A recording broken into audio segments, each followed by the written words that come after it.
Ní ọba ilẹ̀ Yorùbá, àṣà tiwa, ìṣe tiwa, ó dùn, ó dáa láì bọ̀rìṣà. òun náà lẹ gbọ́ yẹn lẹ́nu Emperor Abdulrasheed Adéwálé Àkànbí Télùwàn Olúwo of Ìwó tó ń sọ fún gbogbo àwọn kábíyèsí pé òòṣà bíbọ kì í ṣe nǹkan tó dáa. Àmọ́ bàbá Ifáyẹmí Ẹlẹ́bùíbọn ti fohùn ránṣẹ́ sí Olúwo of Ìwó wípé Emperor Àkànbí Télùwàn kábíyèsí o, ọ̀rọ̀ tẹ́ ń sọ yìí kò yẹ ká máa gbọ́ lẹ́nu yín nítorí pé kábíyèsí lẹ jẹ́. Àwọn ọ̀rọ̀ pé kán má bọ̀rìṣà ó lòdì sí àṣà àti ìṣe àwọn kábíyèsí ní ilẹ̀ Yorùbá. Màá fẹ́ kẹ́ ẹ gbọ́ ohun tí bàbá Ẹlẹ́bùíbọn sọ lórí ọ̀rọ̀ yìí o. Olúwo of Ìwó jẹ́ ọ̀mọ̀wé, wọ́n jẹ́ gbajúmọ̀, wọ́n sì jẹ́ ẹni tó gba Ọlọ́run gbọ́. Àmọ́ ṣó wá yẹ kí a gbọ́ lẹ́nu kábíyèsí pé àwọn àṣà kan nílẹ̀ Yorùbá kò dáa àti bẹ́ẹ̀ bẹ́ẹ̀ lọ. Àmọ́ ṣé tá a bá róòótọ́ a gbọ́dọ̀ sọ ni, nítorí pé kábíyèsí jẹ́ èèyàn kan tí kò lè ṣe kó má sòótọ́ bó bá rí pé nǹkan ò dá, nítorí pé gbogbo ọmọ Yorùbá náà ló mọ̀ pé àwọn nǹkan kan máa ń ṣẹlẹ̀ nípa ìbọ̀rìṣà tó ní í ṣe pẹ̀lú pé à ń fèèyàn ṣẹbọ, à ń fèèyàn ṣètùtù. Àmọ́ bàbá Ẹlẹ́bùíbọn dáhùn lórí ọ̀rọ̀ tí Olúwo of Ìwó sọ yìí. Ọ̀rọ̀ tó lágbára ni o, àfi kẹ́ ẹ gbọ́.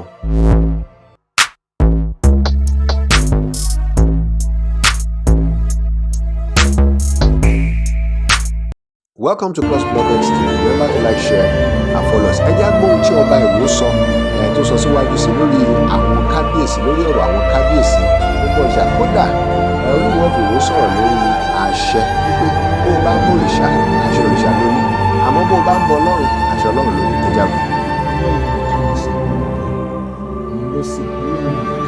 Gbogbo àwọn ọmọlẹ̀ ilẹ̀ Yorùbá, gbogbo àwọn òòṣà ilẹ̀ Yorùbá, Ọlọ́run kan ní ẹ̀sìn. Ìwọ náà ó wàá ṣe bí bàbá rẹ, ó sìn Ọlọ́run nìkan, kì í ṣe pé ó wà kí ó ṣe pé ó fẹ́ sin àwọn bọ̀dá rẹ tó ṣẹ̀ lọ. Àbúrò tọlọ́run, ìwọ ni ó ti wá dọba nísìnyí, so ìwọ làṣẹ wà lọ́wọ́. Nǹkan tí kábíyèsí Olúwo of Ìwó fẹ́ káwọn kábíyèsí máa ṣe níbí ni pé wọ́n fẹ́ kán ní direct access to God, tó fi jẹ́ pé kò ní sí anything tó máa wà láàárín àwọn ọba àti Ọlọ́run, wípé kí wọ́n lè gbàdúrà directly instead náà wọ́n máa fi go through àwọn òrìṣà.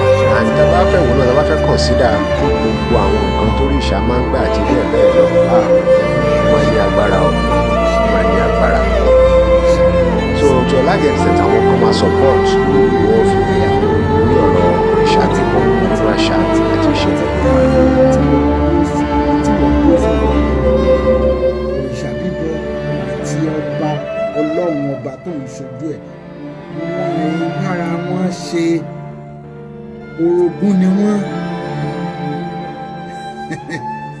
Tó o bá ti wá ń bọ òrìṣà, o ti gbé nǹkan tí ì ṣe tiẹ̀, àti pé ìwọ ló wàá sọ fáwọn tí ń bọ òrìṣà yẹn, nítorí àwọn tí ń bọ òrìṣà yẹn wọ́n àṣìṣe nìyẹn. Ìyẹn ṣe ìṣẹ̀ṣe ní àṣà àti ìṣe táwa ń ṣe, èmi ń ṣe nílùú Ìwó láìsí ìbọ̀rìṣà níbẹ̀. Ẹlẹ́bùíbọn ti wá dáhùn wípé kò yẹ kó jẹ́ ẹni tó jẹ́ custodian of culture àti àṣà àti ìṣe lóye ká ti máa gbọ́rọ̀ ọ̀rọ̀ báyìí.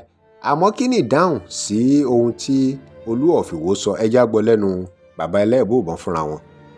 Nǹkan tí ọba Olúwo ń wí, a ti rí di òtòǹpòrò, a ti mọ̀ pé igi erímọdò ni wọ́n fi gbẹ́. Gbogbo nǹkan tí ọba Olúwo ń sọ ó lòdì sí àṣà àti nǹkan tó jọba lé lórí. Ìdí rẹ̀ ní sí pé ìfẹ́ owó. Àwọn èèyàn kan wà nílẹ̀ òkèèrè tó ń gbowó fún un, tó ń jẹ́ bí agbẹnusọ fún un, pàápàá tí èèyàn bá tiẹ̀ ti gbọ́ nǹkan látẹnu odidi ọba ìlú kan, ẹ mọ̀ pé ó ti di pàtàkì pàápàá ní gbogbo ìlú mi yìí o, kò sí èèyàn kankan tí ń ṣòṣà mọ́ o, inú táwọn ó dùn lọ́hùn. Kò jẹ́ kí ọ̀rọ̀ ọba Olúwo kó jọyàn lójú, torí pé ó lòdì pátápátá sí gbogbo nǹkan tí Ìwó tá à ń sọ yìí gan, ṣé Kùránì ló tẹ̀wó ni? ọ̀bàrà òtúá ọ̀rọ̀ tó lágbára rèé o. Ẹ rí i pé àwọn kan tiẹ̀ máa ń sọ pé ọ̀sẹ̀ méjì ló tẹ ẹ̀sìn ò ní ká má ìdí ṣòro ìlẹ̀kẹ̀ àti ló bẹ́ẹ̀ tẹ bẹ́ẹ̀ lọ. Òṣogbo. ọ̀rọ̀ yìí Ṣé ó ní nǹkan ṣe gbogbo àwọn ìrandíran pẹ̀lú Yorùbá sílẹ̀ ìpilẹ̀ṣẹ̀ lágbára wọn ti wá? àwa èèyàn ibi tá Ṣé a dá Ísírẹ́lì wa wọn sí ti wá? gangan Fẹ́ wá sọ kó tó gbogbo di àti pé ìrandíran bàbá wọ́n gbé bàbá ńlá kìrìsìtẹ́nì wá fún wọn tí gbé wọ́n ti wá ń ṣe kìrìsìtẹ́nìtì wá wọ́n gbé Islam wá àti bẹ́ẹ̀ bẹ́ẹ̀ lọ. náà fi sọ pé Òun náà ló ọmọ ṣe tó fà á bá tó sọ jẹ́ pé pé ẹ̀ṣẹ̀ máa ń rí àwọn bàbá míì òun lẹ́yìn ìgbà bọ̀ tán bá ti àti gba ìrandíran kìrìsìtẹ́nìtì tán bàbá gba ẹ̀ Islam bọ̀. wọ́n sì tún máa Ó padà lòdì lọ sí ṣe ìṣẹ̀ṣe tí ọba láti Olúwo bá mọ jẹ́ ibi ẹlẹ́sìn tí Mùsùlùmí ọ̀rọ̀ wọn àbáwí wà sí.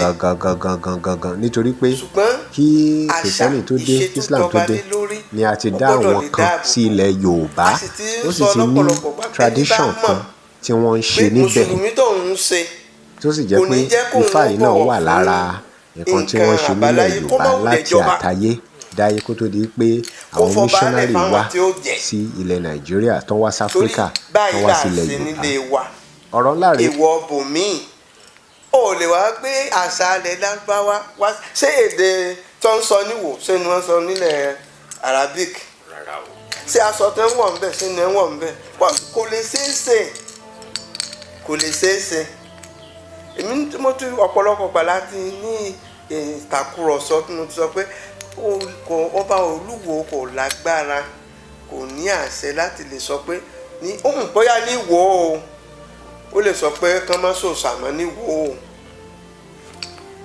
ó lè ṣeé ṣe ṣùgbọ́n bí mo mọ̀ dájú pé ọdún òní lókégún má jáde níwò. òfin ilẹ̀ wa fàyè gba oníkálukú láti ṣe ohun tó bá fẹ́ ẹni tó bá wù anybody nǹkan tó bá wù anybody lẹ́nibody lè sìn ẹ̀sìn tó bá wùyàn àyè gba everybody.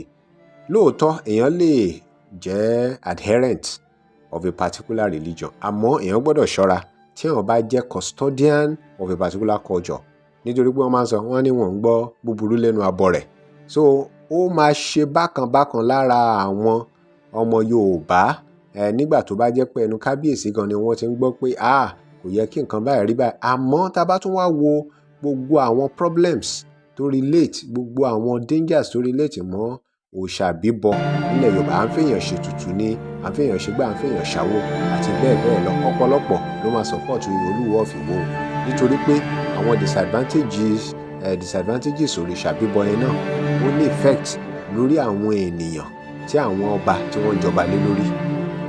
Kí lè ro tiyín lórí ọ̀rọ̀ yìí ẹ drop ẹ sí comment section. Remember to like, share and follow us. Thanks for watching.